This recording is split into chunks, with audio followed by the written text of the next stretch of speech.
இல்லை. நம்முடைய தேவன் ஜீவனோடு இருக்கிறார். அப்போ இனி வரும் நாட்களே தேவன் நமக்கு கற்றுக் கொடுக்க போகிற காரியங்கள் சற்று வித்தியாசமாய், நம்மை உயிர்ப்பிக்கிறதாய், நம்மை அபிஷேகிக்கிறதாய் இருக்கும். இருந்தாலும் நம்முடைய வாழ்க்கையில பல கேள்விகள், பல குழப்பங்கள் உண்டு. அவரை நோக்கி அமர்ந்திருக்கும் பொழுது நமக்கு வழியை காண்பித்து அப்போ இந்த நாளின் வார்த்தைக்குள்ளாக நாம் தியானிப்பதற்கு முன்பாக எல்லாரும் சற்று நம்மை தாழ்த்தி அவர் பேசும்படியாய் நம்மை ஒப்புக் கொடுப்போம். நன்றி ஆண்டவரே இயேசுவே. அன்று சீசர்களுக்கு மறைபொருள்களை வெளிப்படுத்தினவர், கற்றுக் கொடுத்தவர் ஆண்டவரே. இன்றும் எங்களுக்கு கற்றுக் கொடுக்க நீ வந்திருக்கிறதுக்காக நன்றி.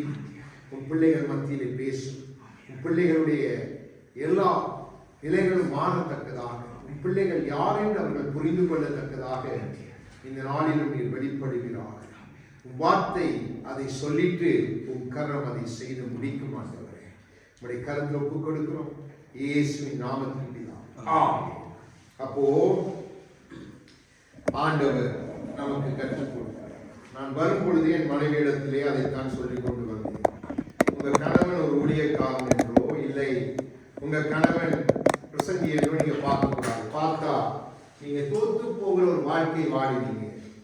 அப்படி நீங்க ஒரு நாளும் பார்க்கக்கூடாது. நீங்க பார்க்க வேண்டியது தேவ சமூகத்தில் தேவன் என்னோடு என்ன பேசுகிறார், தேவன் இந்த காலத்துக்கு எனக்கு என்ன செய்தியை வைத்திருக்கிறார். ஏனென்றால் நம்முடைய வாழ்க்கையில் நம்ம சுற்றி நடக்கிற பல காரியங்கள் நம்மை திசை திருப்ப பார்க்கிறது. வரும் நாட்களில் உங்களுக்கு இன்னும் ஆழமாய் சத்தியங்களை கற்றுக் கொடுக்க தேவன் உதவி செய்வார். அப்போ நாம் நம்மை ஆராய்ந்து அறிந்து கொள்ள, அப்போதான் நாம் தேவன் பாடி துதித்தது போல நமக்காக யாவையும் செய்து முடித்தவர். இன்னைக்கு அங்கே பாம் சண்டே என்று சொல்லி இன்னைக்கு எல்லா சபைகளிலும் அவர் உயிர்த்தெழுந்த அந்த நாளை அவர்கள் பாம் சண்டே என்று சொல்லி அவர்கள் கொண்டாடி கொண்டு இருக்கிறார்கள்.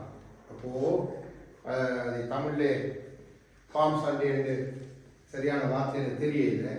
அப்போ என்ன சொல்லவாரு, நாம் ஆராதிக்கிற தேவன் ஒவ்வொரு நாளும் கொண்டாடப்பட வேண்டியது. ஏதோ வருஷத்துல ஒரு தரம் மாத்திரம் நாம் அவரை கொண்டாடக்கூடாது. இன்றைக்கு அவர் மரித்தேன் சதா வழிநடத்தும் பொழுது சொன்னார், மரித்தேன் சதா காலங்களிலும் உயிரோடு இருக்கிறேன் என்றவருக்கு நாம் எப்படி ஒரு உயிர்த்தெழுந்த நாளையும் எப்படி ஒரு மரித்த நாளையும் நினைவு கூறலாம். நீங்க சற்று யோசிச்சு பார்க்கணும். நம்ம ஆவிக்குரிய பிள்ளைகளுடைய குருட்டாட்டத்தை நம்ம புரிஞ்சு கொள்ளணும். நாம் ஆராதிக்கிற தேவன் ஜீவிக்கிறவராய் இருக்கிறார். நாம் ஜீவனோடு இருக்கும் வரைக்கும் அவரை நம்பி ஆராதிக்க அவர் நம்மோடு இருக்கிறார். அவருக்கு நாம் ஒரு நாளை நியமித்து, இந்த நாளிலே அவர் உயிர்த்தெழுந்தார், இந்த நாளிலே அவர் நமக்காய் சிலுவையில் மரித்தார், நம் தேவனை மட்டுப்படுத்துகிறோம்.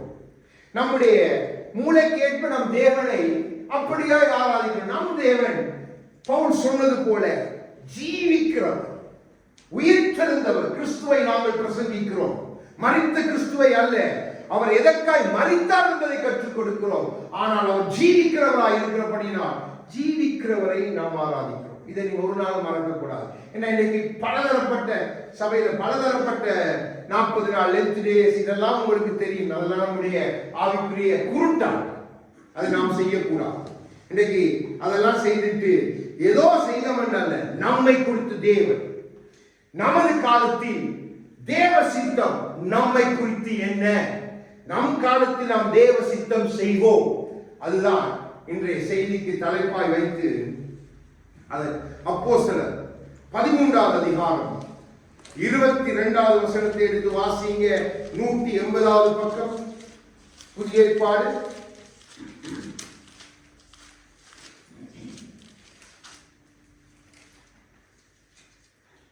இருபத்தி 13வது அதிகாரம் 22. பின்பு அவர் அவனை தள்ளி தாவீதை அவர்களுக்கு ராஜாவாக ஏற்படுத்தி ஈசாயின் குமாரனாகிய தாவீதை என் இருதயத்துக்கு ஏற்றவனாக கண்டேன், எனக்கு சித்தமானவைகள் எல்லாம் அவன் செய்வான் என்று அவனை குறித்து சாட்சியும் கொடுத்தார். ஆமென். தேவன் நம் ஒவ்வொருத்தனை குறித்து கொடுக்கிற சாட்சி இதுதான். ஆகவேதான் ஆவியானவர் நமக்கு நம்முடைய கண்களை திறந்தருள்வார். நம்முடைய தேவன் நம்மை குறித்து கொடுக்கிற சாட்சி இதுதான். என் பிள்ளை எனக்கு சித்தமானவைகளை செய்வார். அப்போ நாம் காலத்தை பார்த்து கிரியை செய்கிறவர்கள் அல்ல, சூழ்நிலைகளை பார்த்து கிரியை செய்கிறவர்கள் அல்ல, நடக்கும் சம்பவங்களை பார்த்து கிரியை செய்கிறவர்களும் அல்ல. நம்முடைய ஒரே கிரியை அவருடைய சித்தத்தை சார்ந்திருக்கிறது. ஆகவே தேவனே அதை குறித்து 36வது வசனத்திலே சொல்கிறார். வாசிங்க. தாவீது தன் காலத்திலே தேவனுடைய சித்தத்தின்படி அவருக்கு ஊழியம் ஆமென். இப்போ நம்முடைய காலத்துல நாம் தேவ சித்தம் செய்கிறோமா? நம்முடைய காலத்துல நாம் தேவ சித்தம் செய்யணும். அதைத்தான் ஆவியானவர் நமக்கு கற்றுக் கொடுக்க போகிறார். ஏனென்றால் நம்முடைய சித்தத்தை நாம் புரிந்து கொள்ளணும், நம்முடைய நிலையை நாம் புரிந்து கொள்ளணும். நாம் தேவ சித்தம் செய்கிறது இல்லை. நாம் கிறிஸ்தவர்கள் நம்முடைய சித்தத்தை நம் காலத்துக்கு ஏற்ப, நம் தேவைக்கேற்ப, நம் சூழ்நிலைகளுக்கு ஏற்ப செய்கிறோம். ஆனால் ஆவியானவர் திருவுளம் படுத்துகிறார். தாவீது அவருக்கு ஏற்ற அவருடைய சித்தத்தை அவன் தன் காலத்தில் செய்து முடித்தான். அப்போ எப்படி தாவீதினால் அது கூடிட்டது? அப்போ நம்மால் கூடாதோ? அதைத்தான் ஆவியானவர் நம்மிடத்திலே எதிர்பார்க்கிறார். பாருங்க, அவரே சொல்கிறார், தாவீது தன் காலத்தில், நன்றாய் வசனங்களை பார்க்கணும், தன் காலத்திலே தேவ சித்தத்தை செய்தான். எனக்கு ஆண்டவர் கற்றுக் கொடுத்தது அதுதான். ஆண்டவர் இடத்துல ஒரு கேள்வி கேட்டான், உன்னை ஊழியத்திலே கொண்டு வந்து வைத்தது நானா இல்லை மனிதனா என்று கேட்டார். நான் சொன்னேன், ஆண்டவரே நிச்சயமா நீர்தான், இதுக்கும் எனக்கும் எந்த சம்பந்தமும் இல்லை, நீர்தான் என்னை ஊழியத்திலே ஏற்படுத்தினீர். அப்போ என்னிடத்து அடுத்த கேள்வி கேட்டார், நீ என் சித்தம் செய்ய போகிறாயா இல்லை உன்னை ஏற்படுத்தினவர்கள் இல்லை உன்னோடு இருக்கிற உன் துணைவி உன் பிள்ளையின் சித்தத்தை செய்ய போற? ரெண்டு கேள்வி கேட்டான். அப்போ நான் என்ன பதில் சொல்லியிருப்பேன் நீங்க எதிர்பார்க்கிறீங்க? நான் ஆண்டவரிடத்துல சொன்னேன், இல்ல ஆண்டவரே, என் சித்தங்கள் ஒரு பக்கம் இருக்குது உண்மைதான், ஆனாலும் நான் உன் சித்தத்தை செய்ய அழைக்கப்பட்டபடினால் தான் இன்று வரைக்கும் நான் இருக்கிறேன். அப்போ ஆண்டவர் இதை காண்பித்தார். இந்த தாவீதை நமக்கு காண்பித்து தாவீதை முன்மாதிரியாக நிறுத்தி தேவன் நம்மோடு பேச விரும்புகிறார். நீங்க எல்லாரும் நன்றாய் புரிந்து கொள்ளணும், நாம் எல்லாரும் அழைக்கப்பட்டது தேவ சித்தம் செய்ய. இந்த சித்தம் செய்ய முடியாதபடிக்கு எப்படி எப்படியெல்லாம் காரியங்கள் நடக்கும் என்று நான் காண்பித்துக் கொடுக்கிறேன். நாம் எல்லாருக்கும் அது வரும், நாம் எல்லாருக்கும் வரும். நம்முடைய சித்தங்கள் எப்படிப்பட்டது என்பதையும் காண்பித்துக் கொடுத்து, இதை நான் உங்களுக்கு 3 விதத்திலே தாவீதின் வாழ்க்கையை பிரித்து நான் உங்களுக்கு காண்பித்துக் கொடுக்க விரும்புகிறேன். அப்போ முதலாவது, நாம் தாவீது வாழ்ந்த காலம் எப்படிப்பட்டது? நம்முடைய காலமும் அவனுடைய காலமும் வித்தியாசம் என்று நாம் சொல்லலாம். அப்போ தாவீது வாழ்ந்த காலம் எப்படிப்பட்டது? அடுத்ததாய் தாவீதினுடைய ஆவிக்குரிய நிலைமை எப்படிப்பட்டது? அடுத்ததாய் அவன் செய்த தேவ சித்தம் என்ன? இதை நம்ம புரிஞ்சு கொண்டோம் என்று சொன்னா நமக்கு இலகு, நமக்கு தேவனுடைய சித்தத்தை செய்வது. என்ன பாருங்க, தேவன் ஒரு நோக்கம் இல்லாம எதையும் வேதத்தில் அனுமதிப்பது இல்லை. அப்போ எல்லாவற்றுக்கு பின்பாக அவர் நோக்கங்கள் வைத்துத்தான் எழுதுகிறார். அப்போ தாவீது வாழ்ந்த காலத்திலே இந்த வேதத்திலே ஒருவருக்கும் இல்லாத விசேஷித்த காரியங்களை தேவன் தாவீதுக்கு வாக்கு பண்ணுகிறார். ஒருவருக்கும் அப்படிப்பட்ட ஒரு காரியம் சிலருக்கு இருக்கு, ஆனா தாவீதுக்கு இருந்த அத்தனை காரியங்களும் ஒருவருக்கும் இல்லை. அது ஆபிரகாமுடைய வாழ்க்கையா இருக்கலாம், இல்லை யோசேப்புடைய வாழ்க்கையா இருக்கலாம், யாக்கோபுடைய வாழ்க்கையா இருக்கலாம், யாருடைய வாழ்க்கையா இருந்தாலும் தாவீதுக்கு இருந்த, அவன் வாழ்ந்த காலத்திலே தேவன் அவனுக்கு கொடுத்திருந்த அந்த விசேஷித்த தன்மை வேதத்தில் நீங்க எங்கேயும் யாருக்கும் பார்க்க முடியாது, ஒருவரை தவிர, அது நம் கர்த்தராகிய இயேசு கிறிஸ்து. அப்போ இந்த விசேஷித்த தன்மைகளை இயேசு கிறிஸ்துக்குள்ளே இருக்கிற எனக்கும் உங்களுக்கும் தேவன் வைத்திருக்கிறார். நான் ஒவ்வொரு காரியமாய் சொல்லுகிறேன். முதலாவது, தாவீதுக்கு இருந்த முக்கியம் என்ன? அவன் வாழ்ந்த காலத்திலே தாவீதின் நகரம் நமக்கு தெரியும். யாருக்கும் தாவீதின் தனிப்பட்ட பேர்ல யாக்கோபை இஸ்ரவேல் என்று மாற்றி ஒரு தேசத்தை கொடுத்தாலும் அங்க பாருங்க, தாவீதுக்கு என்று ஒரு நகரம், ஒரு தனி சிட்டி ஏற்படுத்துகிறார் ஆண்டவர். அது பின்னாளிலே சியோனாய் மாறுகிறது. அங்குதான் தேவன் வாசம் பண்ண விரும்புகிறார். இது யாருக்கும் இல்லாத முக்கியம். தாவீதுக்கு மாத்திரம் தேவன் கொடுத்திருந்த முக்கியம் அவன் வாழ்ந்த காலத்திலே. அடுத்ததாய் அவனுக்கு கொடுக்கப்பட்ட முக்கியம் தாவீதின் செங்கோல். ஆண்டவர் சொல்லுகிறார், தாவீதின் செங்கோலை உடையவர், தாவீதின் செங்கோல். அப்போ இது யாருக்கு கொடுக்கப்படாத விசேஷித்த முக்கியத்தை தேவன் தாவீதுக்கு கொடுக்கிறார் அவன் வாழ்ந்த நாட்களிலே. அடுத்ததாய் தாவீதின் சந்ததி. நாம் தாவீதின் சந்ததியாகவும் இயேசு கிறிஸ்துக்குள் இருக்கிறோம் என்று தம் சந்ததியை கண்டு தேவன் அங்கே அவருடைய சங்கீதக்காரன் பாடி வைத்திருக்கிறார். தாவீதிடத்தில் தான் தேவன் சொல்லுகிறார், உன் சந்ததி இப்படியா இருக்கும் என்று. சாலமோனை குறித்து 132 சங்கீதம் அது எழுதப்பட்டது தாவீதுக்குள்ள இயேசு கிறிஸ்து நம்மை குறித்து. அப்போ அது தாவீதுக்கு கொடுக்கப்பட்டிருந்த விசேஷித்தமான ஒரு காரியம். அடுத்ததாக தாவீதின் திறவுகோல். நாம் பாடினோம், தாவீதின் திறவுகோல். பூட்டக்கூடாதபடி திறக்கிறதும் திறக்க கூடாதபடி அதை பூட்டுவதுமான திறவுகோலை தேவன் தாவீதுக்கு கொடுத்தார். அதையே தேவன் கிறிஸ்துவுக்குள்ளாய் வாக்கு பண்ணி பேதுருவின் கருத்திலே கொடுக்கிறார், நம் கருத்திலே கொடுக்கிறார். இவை அனைத்தும் இயேசு கிறிஸ்துவுக்குள்ளாய் எனக்கும் உங்களுக்கும் கிடைத்த முக்கியத்துவம். அப்போ தாவீது வாழ்க்கைக்குள்ளே இருக்கிற அத்தனை முக்கியத்துவத்தை கிறிஸ்துவுக்குள்ளே நமக்கு கொடுத்திருக்கிறார். ஒரே நோக்கம்தான், அவருடைய சித்தத்தை நானும் நீங்களும் செய்யணும். தாவீது வாழ்ந்த காலத்தில் கொடுத்த அதே முக்கியத்துவத்தை நாம் வாழ்கிற இந்த காலத்தில் தேவன் நம் ஒவ்வொருடைய கருத்தில் நம்பி கொடுத்திருக்கிறார். அங்கே அவர் முதலாவது பிரதான சீஷரிடத்திலே, நீ பூட்டுகிறதை நான் பூட்டுவேன், திறப்பதை திறப்பேன் என்று சொன்னவர் பின்பாய் சகலருக்கு சொல்லுகிறார். அவரை விசுவாசிக்கிற அப்போ நமக்கு இருக்கிற முக்கியத்துவத்தை நாம் புரிந்து கொள்ளணும்.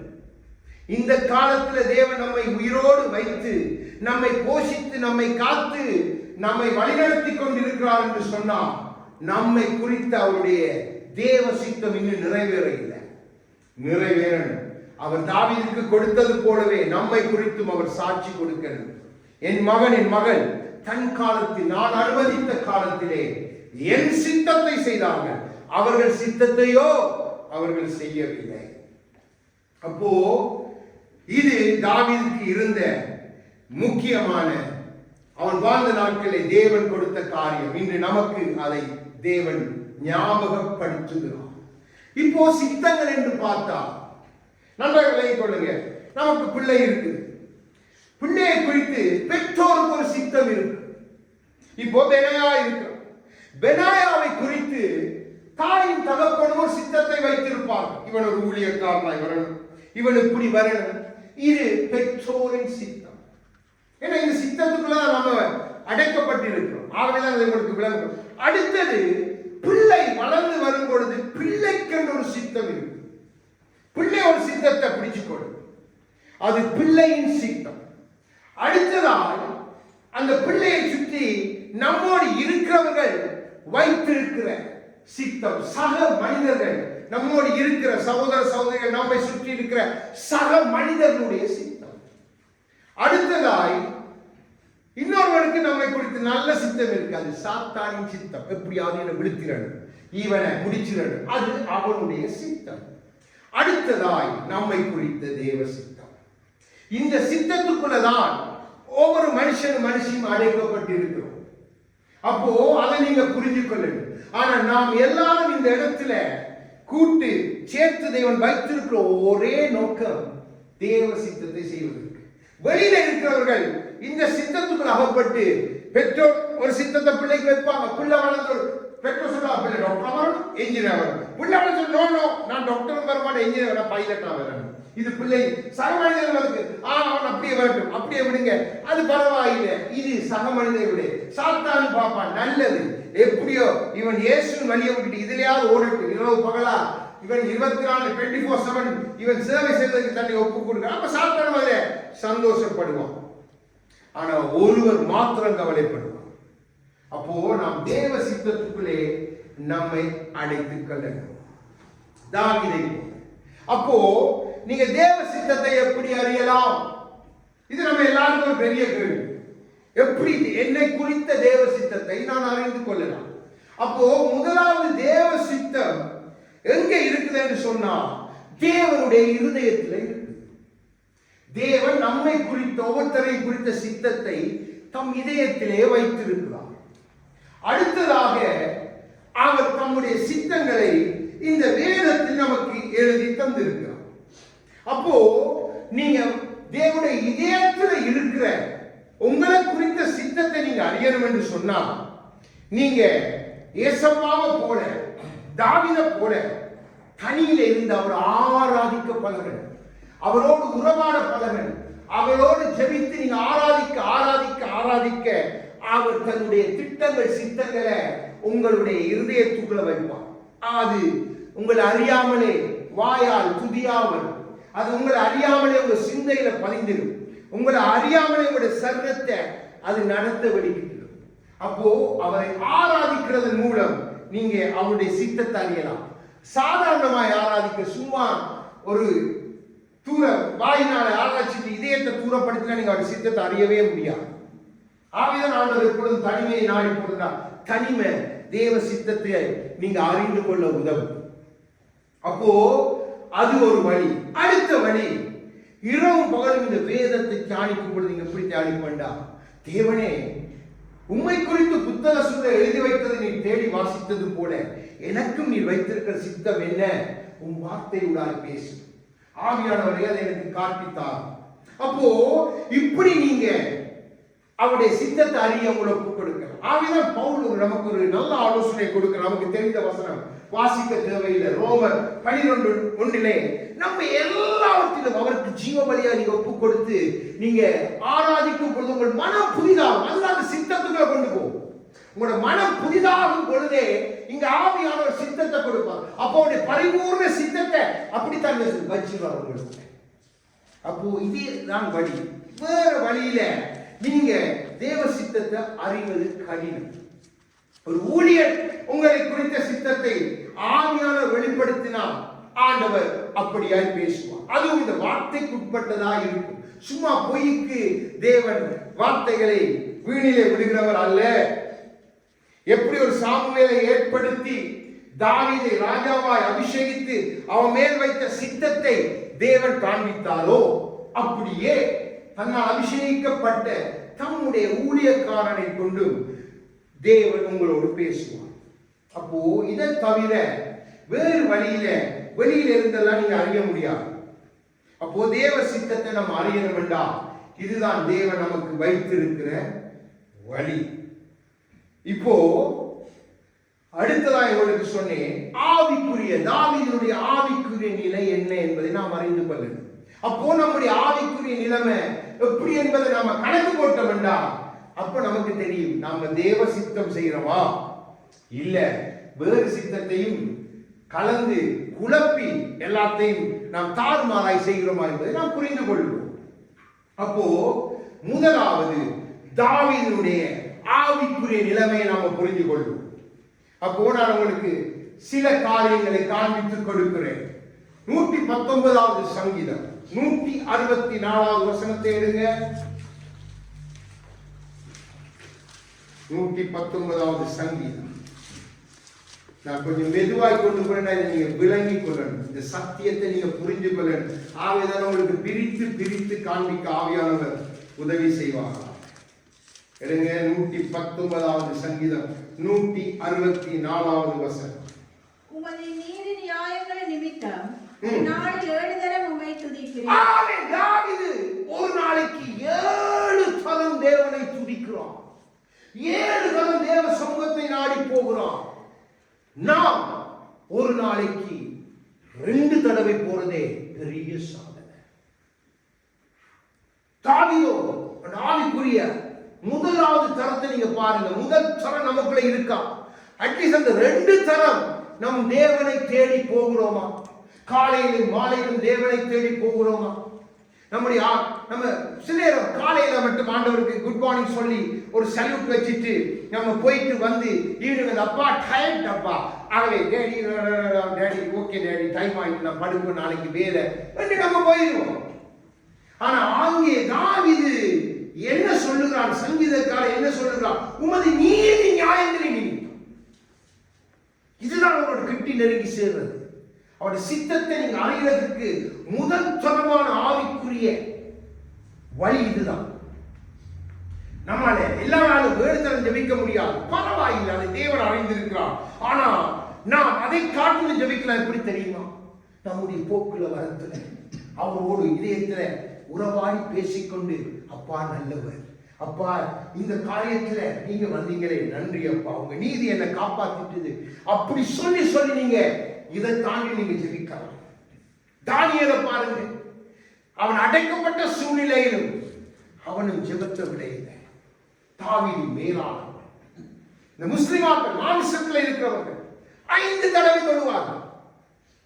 அது அவங்களுக்கு கட்டாயம் செய்யணும் என்று ஓடி ஓடி போய் தொழுவாங்க. ஆனா ஒரு பிரயோசனம் இல்லை. நாம் அதான் சொன்னேன் ஆரம்பத்தில், நாம் ஆராதிக்கிற கர்த்தர் ஜீவாதிபதி கேட்டுக் கொண்டிருக்கிறார். கற்றுக் கொடுக்கிறவர் அவரே. அவரை அல்லாமல் ஆழங்களை கற்றுக்கொள்ள முடியாது. நாம் ஏதோ தானோ என்று சத்தியத்தை கட்டிட்டு போயிட்டு இருக்கலாம். தேவன் நமக்கு ஆழங்களை கற்றுக் கொடுக்க விரும்புகிறேன். நமது காலத்தில் நானும் நீங்களும் தேவ சித்தம் செய்யணும். நம் பிள்ளைகள் தங்களுடைய காலத்தில் அவர்கள் தேவ சித்தத்தை செய்யணும். நம் சந்ததி அவருடைய காலத்தில் தேவ சித்தத்தை செய்யணும். அப்படிப்பட்ட ஒரு அபிஷேகத்தை, அப்படிப்பட்ட ஒரு வல்லமையை கர்த்தர் நமக்கு நம் சந்ததிக்கும் தருவாராக. அதைத்தான் தேவன் பேசிக் கொண்டிருக்கிறார். வார்த்தைகள் வரும்பொழுது நீங்க அந்த வார்த்தைக்குள்ள இருக்கிற ஆழங்களை பிடிக்கணுமா? ஆமே என்று சொல்லும் பொழுதுதான் அதன் சாரத்தை நீங்கள் அப்படியே இழுத்தெடுக்கிறீங்க. ஒரு நாள் மறக்க கூடாது. அப்போ முதலாவது சங்கீதக்காரர் சொல்லுகிறாங்க, 7 தரம் நான் துதிப்பேன் ஆண்டவரே. இப்போ 25வது சங்கீதம் 15வது வசனத்தை எடுத்து வாசிங்க.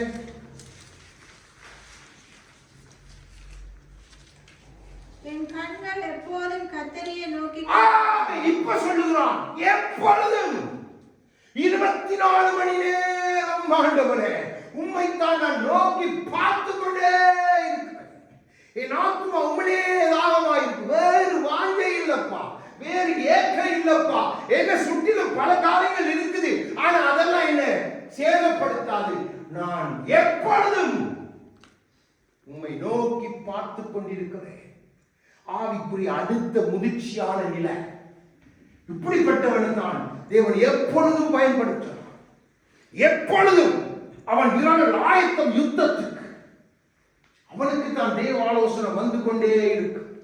முதல் சொல்லுகிறான் 7 தரம், இங்கே சொல்லுகிறான் எப்பொழுதும் ஆண்டவரே உம்மை எப்பொழுதும் நான் நோக்கி பார்த்து கொண்டே இருப்பேன். அப்போ இந்த நிலைக்கு நீங்க வரணும் என்றால் நீங்க கர்த்தரை நேசிக்க, உண்மையான அன்பு கூறல், உங்க மனைவி புள்ள, உங்களுடைய வேலை, உங்களுடைய எல்லாத்தையும் காட்டிலும் நீங்க அன்பு கூர்ந்தா மாத்திரம்தான் எப்போதும் நீங்க அவரை பார்த்து கொண்டே இருப்பீங்க. அப்போ இதெல்லாம் நமக்கு பாதுகாக்கப்பட்டது. சிலவரை நம்முடைய இருக்கிறதுக்கு அது பைத்தியமா இருக்கு. இங்க சூழ்நிலை தாறுமாறா இருக்கு. இங்க காலம் எப்படி இருக்கு, இங்க ஒரு பக்கம் இது இல்ல, ஒரு பக்கம் அப்படி நடக்குது. இந்த பைத்தியார மனுஷன் என்ன செய்து கொண்டிருக்கிறான்? அப்படித்தான் நம்ம சுத்தி கேட்பாங்க. அப்படித்தான் வெளியிலிருந்து பேசுறதுக்கு ஆட்களை அனுப்புவாங்க. ஆனா அதை பற்றி எல்லாம் தாவீது கவலைப்பட இல்லை. ஆவிக்குரியவனும் கவலைப்படக்கூடாது.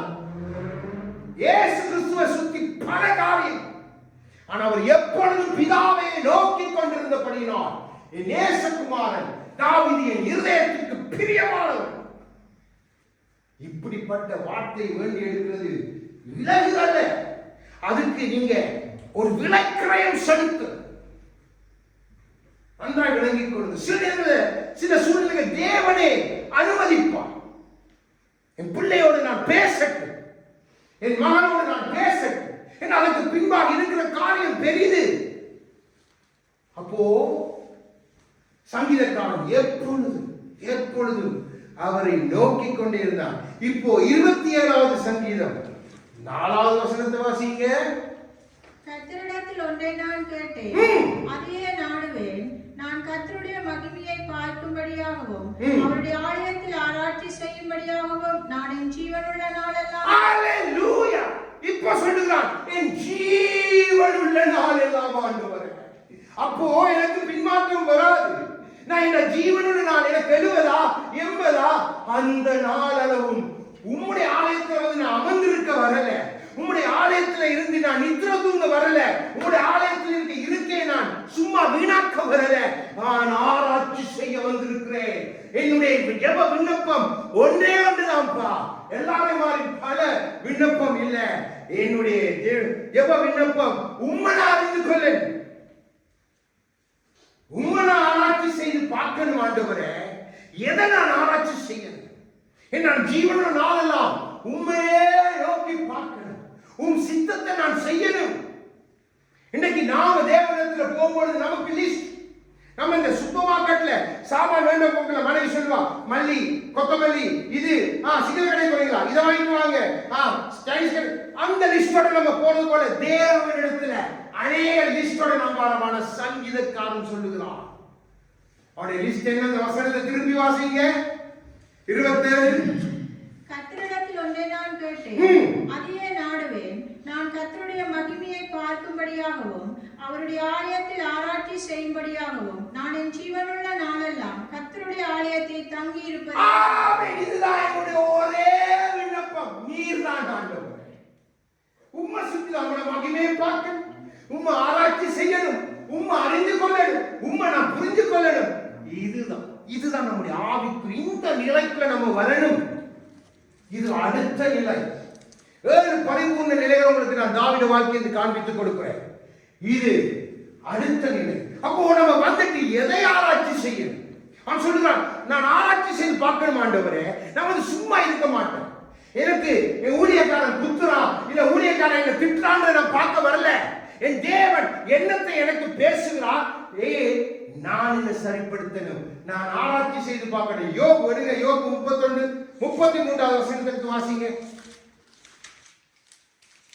நாம் எதை ஆராய்ச்சி செய்யணும் என்பதை காண்பித்துக் கொடுக்கிறேன். யோபு 31 33வது வசனம்.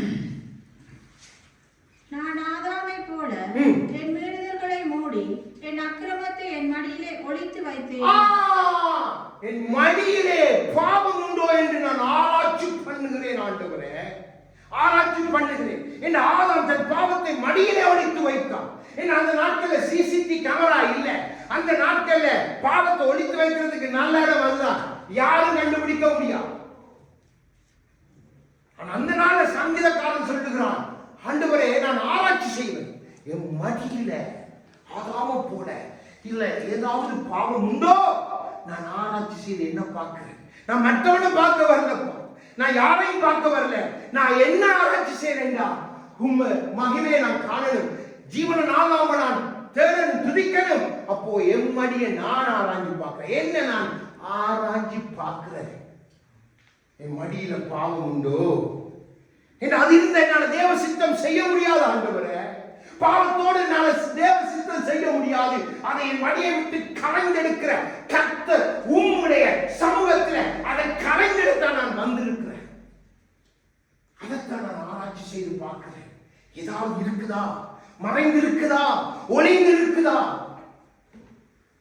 நாம் அப்படி பார்க்கணும். சங்கீதக்காரன் பாருங்க, இதுதான் தாவீது தேவனுக்கு பிரியமானது. ஆவியானவர் அழகாய் சொல்லிக் கொடுத்தார்.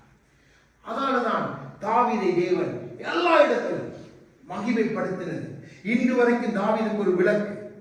அடுத்தது யோசுவா 7:21 வசனத்திற்கு வாசிங்க. அடுத்த ஆராய்ச்சி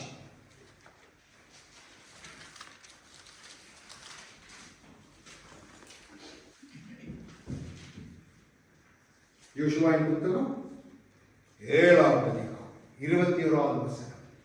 கொள்ளையிலே நேர்த்தியான ஒரு பாபிலோனிய சாவியையும் 200 வெள்ளி சேக்கலையும் 50 சேக்கல் நிறையான ஒரு பொன் பாலத்தையும் நான் கண்டு அவைகளை இச்சித்து எடுத்துக்கொண்டேன்.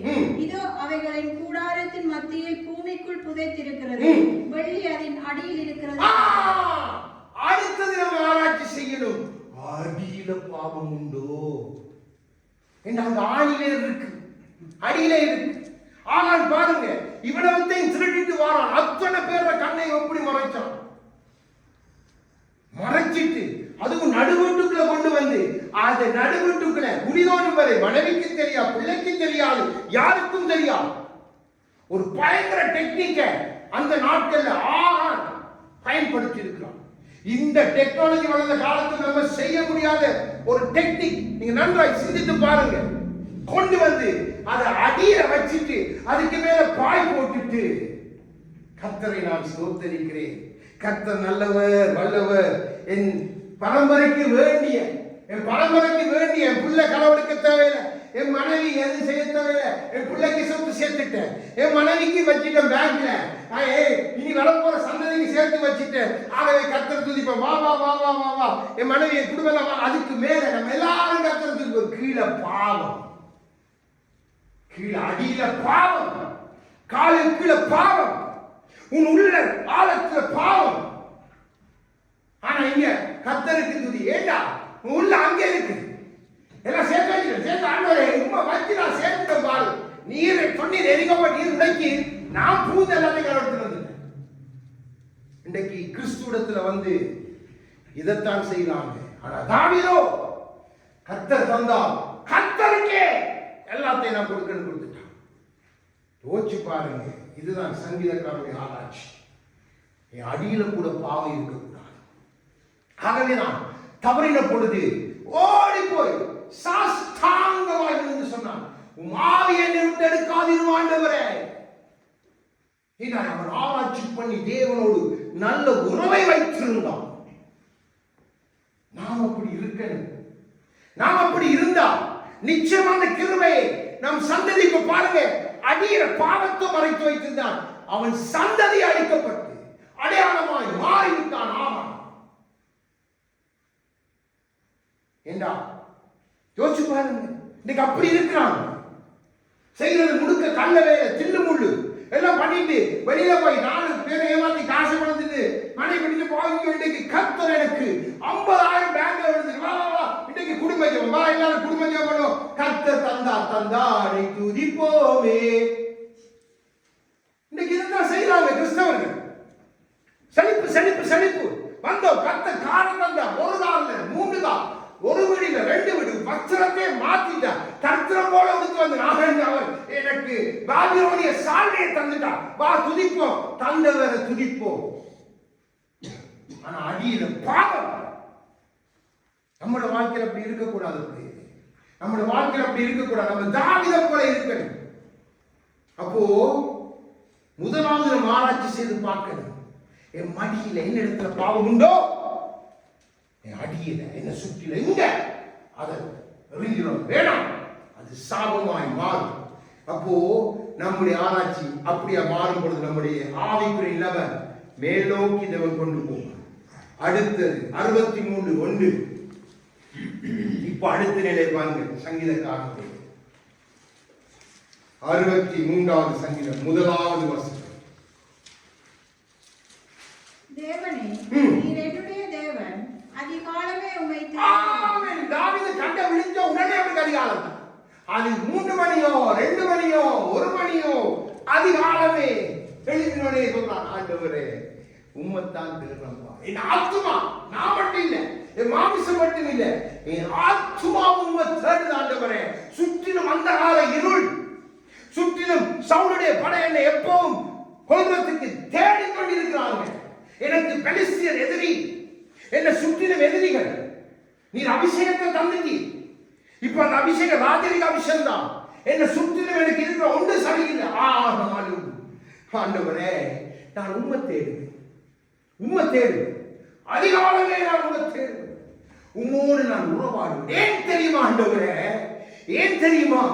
என் ஜீவனை விட உம் கிருபை நல்லது, உம் கிருபை நல்லது. என்னை வாழ வைத்துக் கொண்டிருக்கிற கிருபை, எனக்காக கொடுக்கப்பட்ட கிருபை, ஜீவனாயிருந்து தொங்கின கிருபை, என்னை விடுவித்த கிருபை, பாவம் மேற்கொள்ளாமல் என்னை வாழ வைக்கிற கிருபை, எனக்குள் ஜீவ ஆவியாய் வாசம் பண்ணுகிற கிருபை என் ஜீவனை காட்டிலும் நல்லது ஆண்டவரே. வெளியில இருக்கிறவனுக்கு அது இல்லை, எனக்கோ என் ஜீவனை விட மேலான கிருபையை கொடுத்திருக்கிறேன். ஆகவே அதிகாலமே உம்மை தேடுவேன். அதுக்கப்புறம் பிரச்சனையோட தான் படுத்திருப்பேன், யுத்தத்தை பார்த்துட்டு தான் வந்து படுத்திருப்பேன். ஆனா காலையில் எழுதியோட கொண்டு தெரியும், என் ஜீவனை பார்க்கிறோம் உம் கிருபை மேலானது. அதை ஏன் தேடுவேன்? பாருங்க, தாவீதுடைய ஒவ்வொரு நிலைகளும் நம்ம ஒப்பிட்டு பாருங்க. நம்ம பிரச்சனையோட படுத்து பிரச்சனையோட எழும்பி என்ன ஆண்டவரே இன்றைக்கு பிரச்சனை தீர்வுன்னு பார்த்தா அடுத்த பிரச்சனை. சரி, ஓகே, குட் மார்னிங், போயிட்டு வா, நான் போய் என்னால் முடிஞ்ச செய்யறேன். இதுதான் நம்ம. ஆனா தாவீது அதற்கு எதிர்மறையாக தேவ சித்தர், தேவனுடைய இதயத்தை புரிந்த மனிதன். அப்படி நம்முடைய ஆவிக்குரிய நிலைமை இருக்குதா? நம்ம கொஞ்சம் யோசிச்சு பார்க்கணும். இப்போ 129வது சங்கீதம் 1-2 வாசிங்க. நான் உங்களுக்கு 4 விஷயம் காட்டி கொடுத்திருக்கிறேன். 7 தரம் எப்பொழுதும் ஜீவனுள்ள நாளெல்லாம். இப்போ அடுத்ததா அதிகாலையிலே உம்மை தேடுகிறேன்டா, என் ஜீவனை விட உடைய கிருபை மேலானது. பாருங்க அவன் ஆவிக்குள்ள எப்படி அவன் உயர்த்தி கொண்டு போனான் என்று சொல்லி. இப்போ அடுத்தது 129வது சங்கீதம் 1-2 வாசிங்க. என் சிறுவயது தொடங்கி அநேகந்தரம் என்னை நெருக்கினார்கள். என் சிறுவயது தொடங்கி அநேகந்தரம் என்னை நெருக்கியும் என்னை மேற்கொள்ளாமல் போனார்கள். தாவீதுக்கு பாருங்க, சிறு வயதில இருந்தே பிரச்சனை, பிறந்ததில இருந்தே பிரச்சனை. தகப்பன் தள்ளிட்டான், ஆடு மாடுகளை மேற்கடுப்பிட்டான், சரியான படிப்பை கொடுக்க இல்லை. ஆனா தாவீது வேதம் சொல்லுது ஞானவான். என் குமாரனுக்கு அவன் ஆலோசனை சொல்றான், நீ ஞானத்தை கேட்டு பெற்றுக்கொள். சிறு வயது முதல் நெருக்கப்பட்ட தாவீது, அந்த நெருக்கத்தில் அவன் தேடினது கர்த்தரை. யோசிச்சு பாருங்க, நமக்கு கொஞ்சம் நெருக்கம் வந்துட்டு, நம்ம புண்ணியால நெருக்கம், இல்ல கணவனால நெருக்கம், இல்ல மனைவியால் நெருக்கம் இல்ல, நம்ம உடனே என்ன சொல்லுவோம்? என்ன ஆண்டவரே, ஆதாம் போல நீர் தந்த ஸ்திரீ, நீர் தந்த புருஷன், நீர் தந்த பிள்ளை. நம்முடைய ஆவிக்குரிய நிலை தாருமா, நம்ம உயிரடையணும் தேவன் பேசலாம். இந்த எல்லாரும் இந்த சூழ்நிலைக்கு நம்ம கடந்து வரும், நிச்சயமாய் கடந்து வரும், மாற்றமே இல்லை. என்ன நம்ம வாழ்ற அந்த 5 சித்தங்கள் அப்படிப்பட்டது. ஆனா நம்ம தேவ சித்தத்துக்கு ஒப்பு கொடுத்தா நம்முடைய நில ஆவிக்குரிய நிலைமை இப்படியா இருக்கணும். சிறு வயது முதல் நெருக்கப்படுகிறோம். சிறு வயது முதல் சாதாரண காரியம் அல்ல. யோசிச்சு பாருங்க, சொன்ன பணியிலும் குளிரிலும் அவன் ஆடுகளுக்காக ஏதாவது அவன் உத்தரவாதம் பண்ணணும். கரடியை சிங்கத்தை கொள்ளுகிறான் தேவ பலத்தால். சிறு வயதில் சிறுவனாகிய தாவீது அவன்கிட்ட இருந்தால் எடுத்து சொன்னான், எடுத்துக்கொள்ளாத என்னிடத்திலிருந்து புடுங்கி எடுத்தாங்க. சிறு வயது முதல் நெருக்கப்பட்டாலும் தேவனை தேடின தாவீது. அவன் ஆவிக்குரிய நிலைமை எங்கிருந்து ஆரம்பிக்குதுன்னு நீங்க பாருங்க. அடுத்ததான் சங்கீதம் 27 10வது வாசிங்க. என் தகப்பனும் என் தாயும் என்னை கைவிட்டார். தகப்பனாலும் தாயினாலும் கைவிடப்பட்ட நிலையில் கர்த்தரையே நாம் பாடி பிடித்தோம். அடைக்கலமும் நீரே, கோட்டையும் நீரே, உம்மை நான் ஆராதிப்பேன் ஆண்டவரே. ஆகவேதான் சொல்லுகிறார், மரண இருளின் பள்ளத்தாக்கெல்லாம் எனக்கு ஒன்றுமே இல்லை. ஏனென்றா கர்த்தரையே என் நம்பிக்கையாய் மேய்ப்பராய் நான் கொண்டிருக்கிறேன்.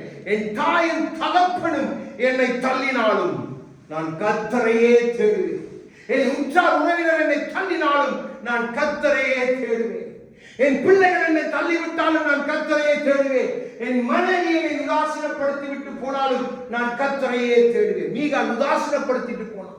ஆனா தாவீது தன் ஆவிக்குள்ள மாறவே இல்லை. அந்த பிள்ளைகள் விரோதமா எழுப்பினாங்க, ஒன்று கொண்டு எழுப்பினாங்க. தாவீது மாறவே இல்லை. எல்லாத்துக்கும் அவன் ஓடி போய் விழுந்தது தேவ பாதத்துல, தேவ சமூகத்துல. வேறு இடத்தவன் நாடி போகவே.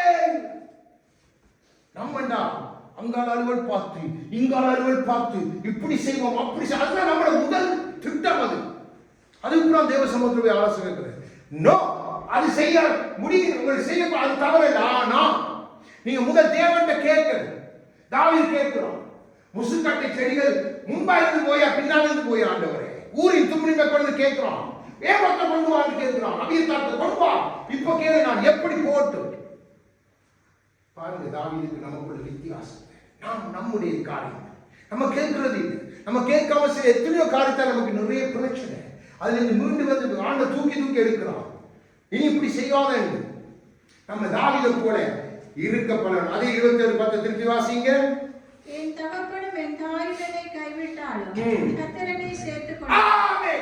இதுதான் அப்படி 7வது நிலை, கர்த்தர் என்னை சேர்த்துக் கொள்வார். பரலோகமே என் சொந்தமே என்று காண்பேனோ, என் இன்ப இயேசுவை நான் என்று காண்பேனோ என்று என்னை சேர்க்கிறவரும் என்னை ஜீவனோடு வைக்கிறவரும். அப்படிதான் சங்கீதம் முடியும் பொழுது, ஜீவனோ தேசத்தின் நன்மையை காண்பேன் என்று விசுவாசியாக இருந்தால் நான் கெட்டு போயிருப்பேன். இருந்து கர்த்தரை பற்றி கொண்டு சொல்கிறோம். இந்த 7 நிலை ஒரு பரிபூர்ண நிலை, உங்க ஆவிக்குரிய நிலை. இதை வச்சு நீங்க உங்களை ஆராயும். சூழ்நிலைகள் வரும் பொழுது இந்த நிலைக்குள்ள போகணும். பார்க்கிறவங்களுக்கு பைத்தியமா இருக்கலாம், கணவனுக்கு மனைவி நிலை பைத்தியமா தோன்றலாம், இல்ல மனைவிக்கு கணவன் நிலை பைத்தியம், பரவாயில்லை. ஆனா அதற்கு பின்பாகத்தான் தேவன் உங்களுக்கு வைத்திருக்கிறார் பெரிய காரியங்கள். அங்கே அவர் சித்தங்களை சொல்லிக்கொண்டே இருப்பார். ஆகவேதான் அத்தனை பாடல்களையும் தாவீதுக்கு தீர்க்கதரிசனமாய் எழுதும் அத்தனை நிறைவேறிக் கொண்டு ஒன்றும் தரையில விழவே இல்லை. அப்போ இது அவனுடைய ஆவிக்குரிய நிலைமை. நாங்கள் இப்படிப்பட்ட ஆவிக்குரிய நிலைமையில இருக்கணும் என்றுதான் தேவன் நம்மோடு இடைப்பட்டுக் கொண்டிருக்கிறார். ஏன்னா நாம் தாவீதின் சந்ததி, தாவீதுக்குள்ள கிறிஸ்துவின் சந்ததி. வேதம் அதை எழுதியே வைத்திருக்கிறது. ஆகவேதான் ரோமரில் பவுல் எழுதுகிறார், பலமாய் ரூபிக்கப்பட்டவர் தாவீதின் சந்ததியின் குலவேருமான கர்த்தர் என்று சொல்லி ரோமருக்கு எழுதும் பொழுது, புறஜாதிக்கு எழுதும் பொழுதே முத்திரை பதிக்கிறார் ஆவியார். அப்போ அது நம்முடைய வாழ்க்கைக்கு சவால். இப்போ அடுத்த காரியம், தாவீதுடைய வாழ்க்கையிலே அவன் செய்த தேவ சித்தம். அப்போ அதை நான் உங்களுக்கு சில காரியங்களோட சம்பவங்களோட சொல்ல எல்லாம் வாசிக்க தேவையில்லை, தெரிந்தபடியாலே நான் சிலதை சொல்லி. ஒன்று, கோலியாத் சவால் விட்ட காலம். கோலியாத் சவால் விட்ட காலம். யோசிச்சு பாருங்க. அங்கே 1 சாமுவேல் 17 அதிகாரம் எடுத்து வாசி பார்க்கலாம். மிகப்பெரிய சவால். ராட்சசன், யுத்த களத்தில் தோற்காதவன். இவன் அவனுக்கு முன்பாக சிறுப்புல அசுரவனை நான் பிடிச்சு அப்படியே பிச்சு உன்னை நான் முடிச்சிருவன் என்று சொல்லி தாவீதை பார்த்து அவன் கேலி பண்ணுகிறான். நீ இந்த சிறு பொடியனோட நான் யுத்தம் செய்யணும் என்று சொல்லுகிறான். நம்மை பார்த்தும் சவால்கள் வரும். நமக்கு எதிராகவும் கோலியாத்களுக்கு போல கோஷம் போடுவாங்க. நீங்க ஏசு ஏசு ஏசு ஏசு வந்து போறீங்க. எப்ப ஏசு ஏசு என்னத்தோட இயேசு உனக்கு என்னத்தை காண்பித்தான்? கோலியாத்தை போடு. கோலியாத்து 40 நாள் சத்தம் போடுகிறோம். ஓடு வந்து நான் கடந்த வாரம் சொல்லிக் கொடுத்தேன். இப்ப தாவீது வந்து நிற்கிறான், நான் கோலியாத்தை அடிப்பேன். அப்போ அவன் சொன்னது, நான் தேவ சித்தத்தை செய்ய வந்திருக்கிறேன், நான் தேவனுடைய நாமத்தில் வாரேன். கோலியாத்தே, நீ எந்த பெரிய சத்தம் போட்டான், நீ எந்த பெரிய படைச்சாலை வச்சிருந்தாலும், எந்த பெரிய கேடகத்தை வைத்திருந்தாலும், ஈட்டியை வைத்திருந்தாலும், நீ எனக்கு முன்பாக அற்பமானவன். நான் உன்னை முடித்து இஸ்ரவேலுக்கு ரட்சிப்பை கொண்டு வருவேன் என்று சொன்னான். அத மாதிரி அந்த காலத்திலும், கோலியாத் சவாலிட்ட காலத்திலும் தாவீது தேவ சித்தத்தை செய்கிற அத்தனை அழைக்கப்பட்ட இஸ்ரவேலன் தடுமாறி கையில பெரிய பட்டயம் எல்லாம் வைத்துக் கொண்டு ஒரு மனிதனுக்கு எத்தனையோ லட்சம் படை பயந்து நிற்குது. ஆனா தாவீது தேவ சித்தத்தை செய்ய அனுப்பப்பட்டவன். தேவனை அனுப்புகிறார். அவன் சவாலை பார்க்கும்படியாக தகப்பனால் அனுப்பப்படும் பொழுதுதான் இந்த சவாலை சந்திக்கிறான். உங்க வாழ்க்கையில் வரும் பிள்ளைகளே, நமக்கு எதிராகவும் வரும் இப்படிப்பட்ட சவால்கள் வரும்.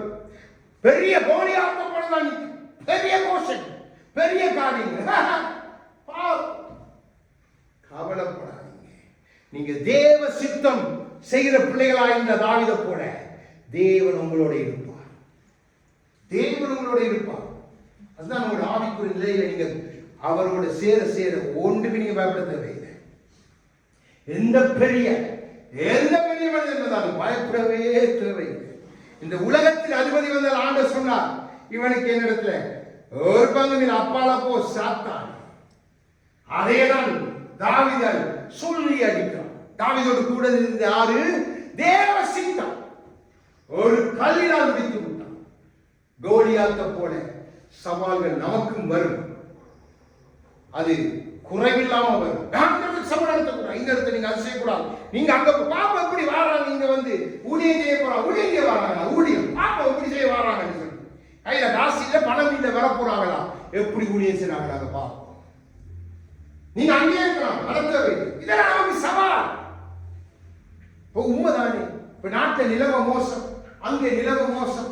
அப்போ ஜெபம் பண்ணி ஆண்டவரே என்ன அமெரிக்காவுக்கு அனுப்பும், ஆண்டவரே லண்டனுக்கு என்ன அமெரிக்காவில் கொஞ்சம் நல்லா இருக்கு போல, அமெரிக்கா நல்ல உதவி கொடுக்குறாங்க, லண்டன் நல்லா இருக்கு போல இருக்கு, அங்க ஜெர்மன் நல்லா இருக்கும் போல இருக்கு. அதுக்கு ஆண்டவர் இல்ல நீ ஆப்பிரிக்காவுக்கு போய், ஆப்பிரிக்கா அப்பாடமா சத்தானே ஆப்பிரிக்கா போவான். யோசிச்சு பாருங்க. ஆனா தாவீது நிக்கிறான், முன்னுக்கு நிக்கிறான், கோலியாத்துக்கு முன்னுக்கு நிக்கிறான். எந்த விதமான சவனமும் இல்லை. அவனுக்கு ஒன்று தெரியும், இது தேவ சித்தத்தை செய்கிற காலம். நாம் அப்படி செய்கிறோமா? நீங்க எடுத்து அந்த 17ஆம் அதிகாரத்தை நீங்க தியானம் பண்ண அவர் சொல்ற வார்த்தைகளை நீங்க பார்க்கலாம். பிறகு பின்னால் வீட்டை போய் நீங்க தியானம் பண்ணுங்க. அடுத்தது சவுல் அவனை நெருக்கின காலம். இப்போ 17 வயசு வாலிபன் அடிச்சிட்டான்.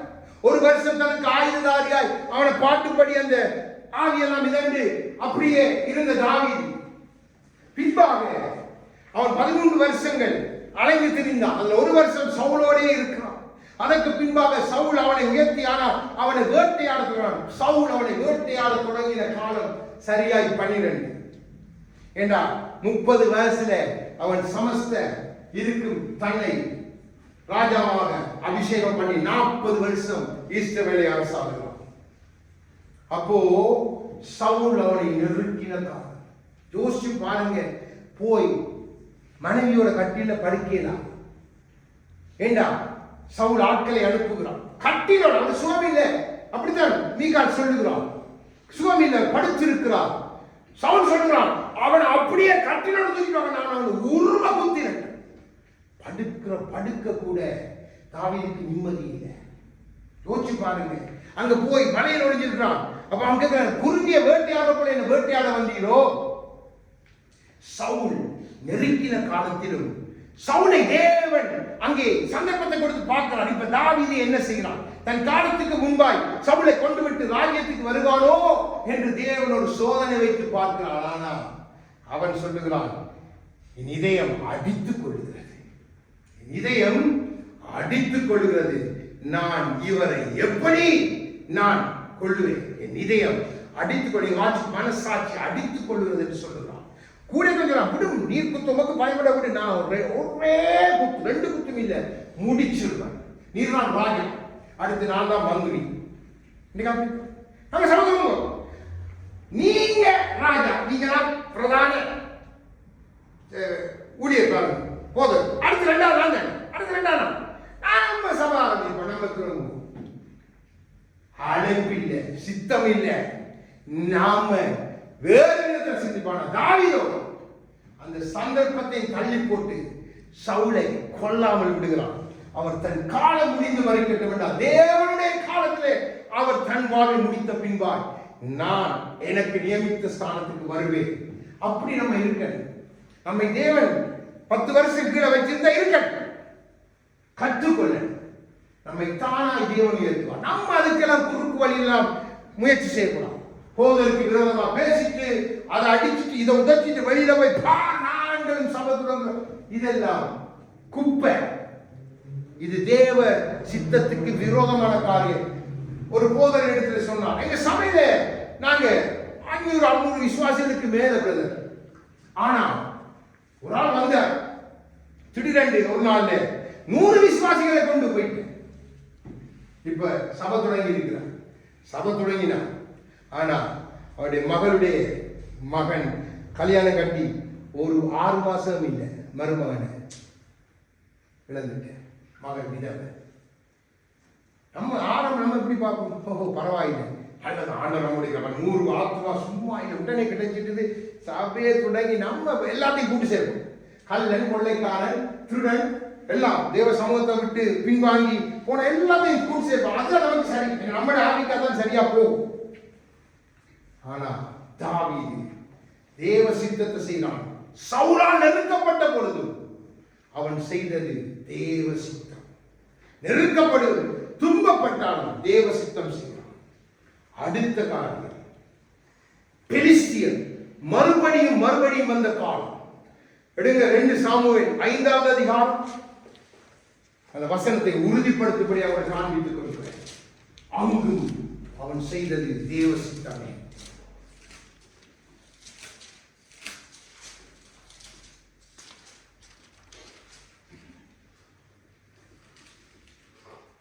ரெண்டு சாமுவேல் 5:18 வாசிங்க. முதலாவது, பெலிஸ்தரோ வந்து ரெப்பாயின் பள்ளத்தாக்கிலே பரவி இருந்தார்கள். அடுத்தது வாசிங்க 22 அதே அதிகாரம். பெலிஸ்தர் திரும்பவும் வந்து திரும்பவும் பெலிஸ்தியர் படை நெருக்குகிறார்கள். பெலிஸ்தியர் தாவீதை நெருக்கின காலம்.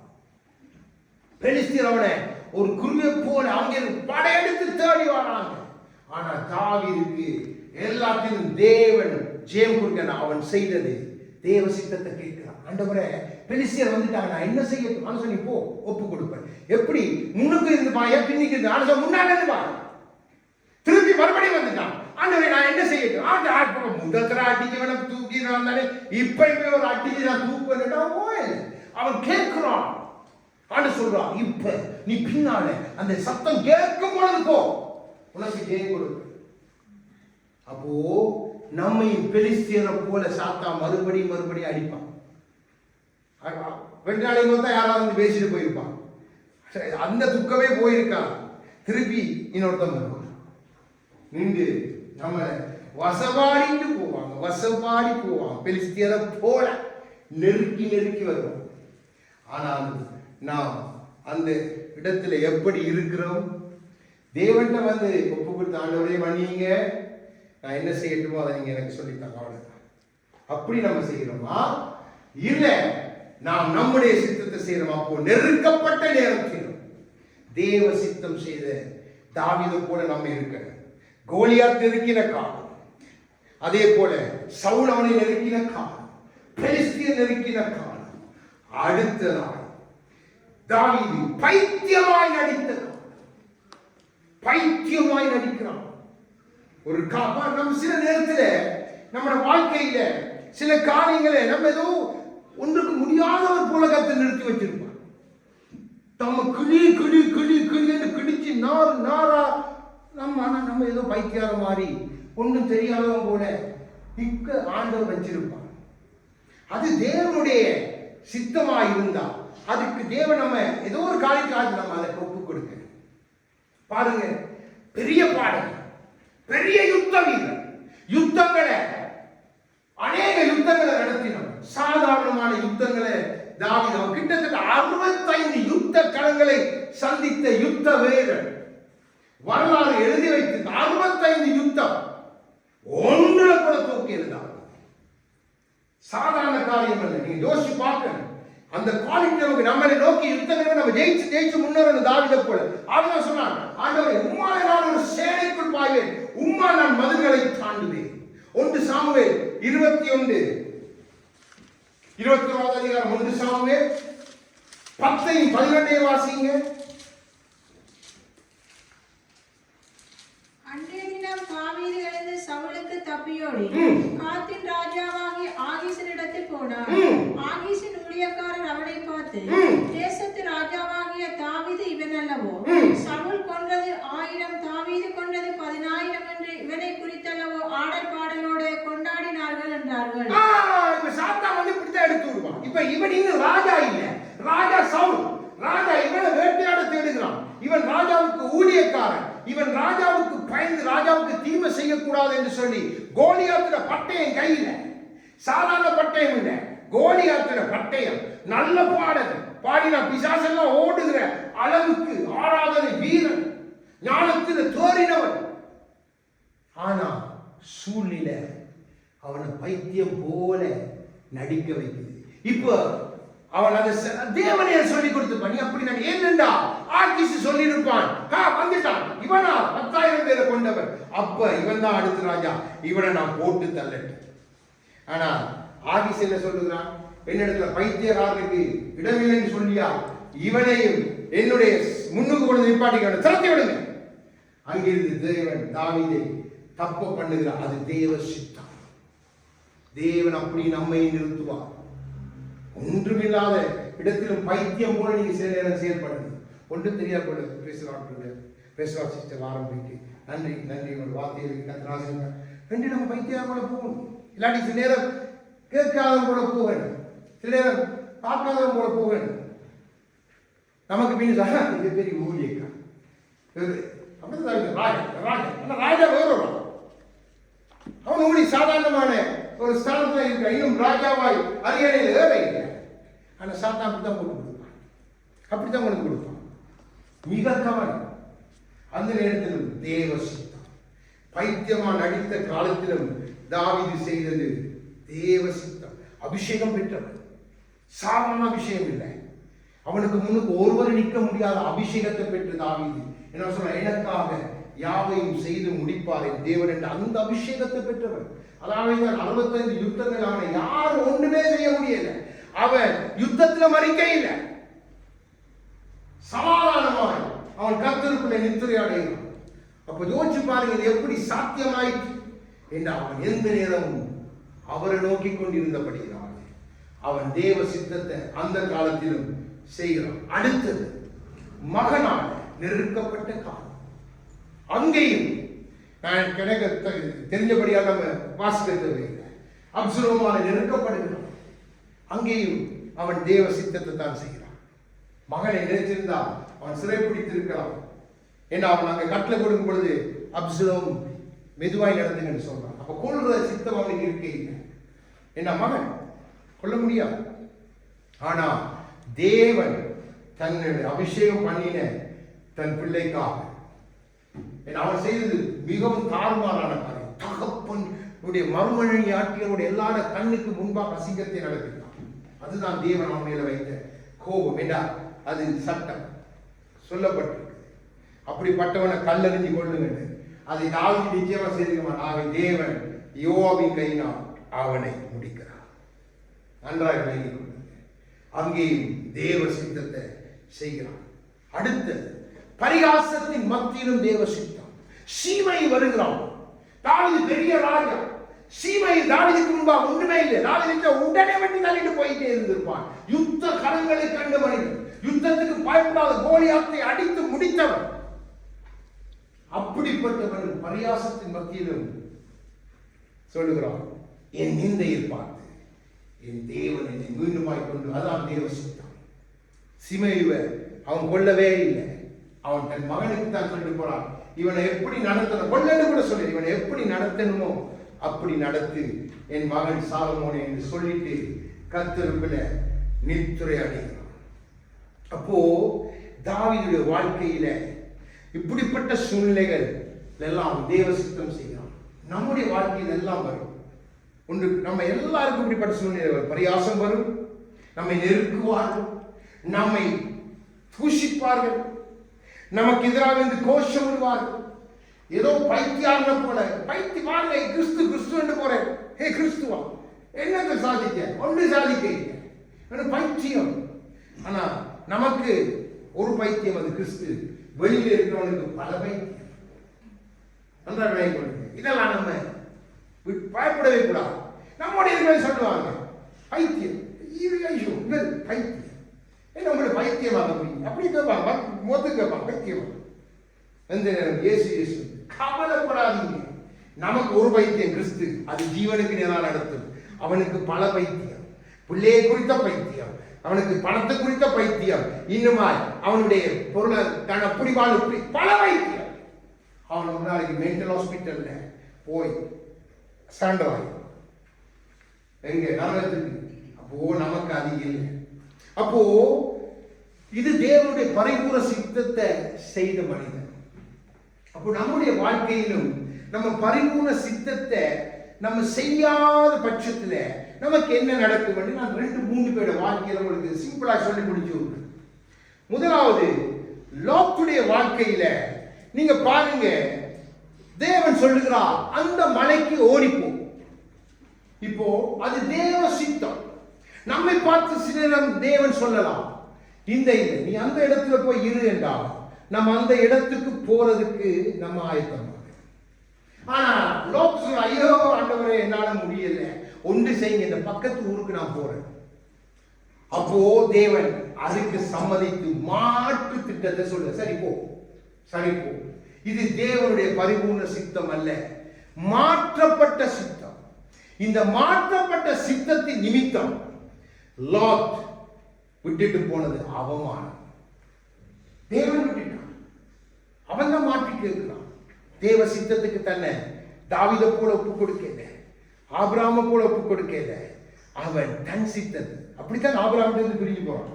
பிரிஞ்சு போய் தேவனிடத்தில் ஆண்டவரே, நோ நோ நோ நோ, இந்த மலைக்கெல்லாம் போயிடலாம் ஆண்டவரே, என்னால முடியாது. இங்க அவனுக்கு தூதர்கள் சப்போர்ட் ஆண்டவர் கொடுத்துக்கிறேன், அதை கூட விளங்கி கொள்ள முடியாத நிலை. யோசிங்க, ஆவிக்கு எவ்வளவு பெரிய வல்லமையா இருந்தது. அங்க போனது நிமித்தம் 2 கேவலமான சந்ததிகளை அவன் வச்சுட்டு போயிட்டான். அப்போ அது மாற்றப்பட்ட சித்தம் ஒரு நாள் நன்மையாக முடியாது. அடுத்தது பீலேயாம். ஆண்டவர் சொல்கிறார் பீலேயாமுக்கு, நீ போவா, இது தேவ சித்தம். இவர் இரவிரவா சொன்னான், இங்க இருங்க, என்ன காசு கூப்பிடுது, பணம் கூப்பிடுது. வந்து என்ன தம்பி, 1 கோடி ரூபாய், நீ 1 மாசம் அடிச்சா, 1 மாசம் தேவ வந்து 1 மாசம் நீ கோடீஸ்வரன், கொஞ்சம் பிள்ளைனா நீ அங்க வைக்க. அப்ப இப்ப அது இருக்குது. ஆண்டு சொல்ல, நீ போவா, நீரு. இவன் தேவனோட போராடி புறப்பட்டு போறான். தேவனும் அதை தடுக்கலாம்னு பார்த்தார், ஆனா மிருகம் அவனை காப்பாற்று.